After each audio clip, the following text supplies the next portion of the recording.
Ursula K. Le Guin photo credit Marion Wood Colish No Time to Spare Thinking About What Matters, by Ursula K. Le Guin. Houghton Mifflin Harcourt 215 pp. $22. The only thing better than accomplishment, American culture implies, is accomplishment at a young age. Youth, or at least the appearance of it, is a most valuable possession. In our increasingly unstable, future-oriented, technology-driven society, observes Ursula K. Le Guin, the young are often the ones who show the way, who teach their elders what to do. In No Time to Spare Thinking About What Matters, Le Guin shows that elders have plenty to teach. The essays that compose Le Guin's latest book first appeared as blog posts on her website.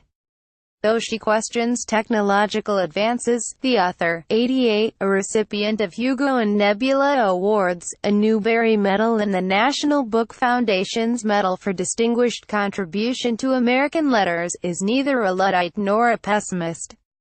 Instead, Le Guin shares her thoughts on aging and issues such as gender inequality and capitalism, that have often framed her vast and varied body of work, which includes the Earthsea fantasy series, the Catwings children's books, the novel The Left Hand of Darkness, and a slew of poetry, short stories and essays. The new book is a well-selected record of her electronic musings and a masterful lesson on the importance of the practice of writing. Le Guin finds inspiration in the everyday and makes it sparkle with her prose.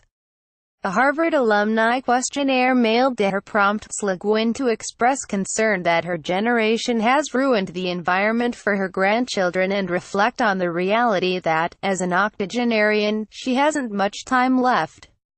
The opposite of spare time is, I guess, occupied time, she writes. In my case, I still don't know what spare time is because all my time is occupied. It always has been, and it is now. It's occupied by living. Readers, in turn, are left considering what occupies their time. Yet despite the clock that seems to tick at each turn of the page, Le Guin opts for the scenic route, journeying towards significant observations, making poignant pit stops along the way. In The Tender, Someone Named Dolores, Le Guin expertly uses an awkward sentence in a Zadie Smith story as a springboard to think about class, capitalism, and, most importantly, the death of her friend Dolores. Le Guin, ever self-reflective, divulges her reluctance to reveal that Dolores was also her employee because doing so would be an admission of a hierarchy in their relationship. Democracy, by strenuously denying the fact of inequality, does enable us, to a surprising extent, to act as if it didn't exist, but it does exist, and we know it, Le Guin observes.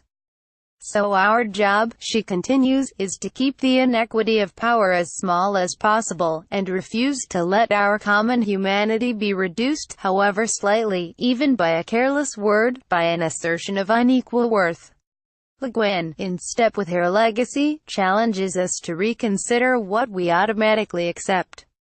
Le Guin provides respite from the more serious topics with humorous tales of Pard, a cat she adopted in 2010. But what resonates throughout No Time to Spare is Le Guin's unwavering belief in the power of art, literature in particular, as the vehicle to imagine an alternative to our current reality. We will need writers who remember freedom, Le Guin told the audience at the 2014 National Book Awards.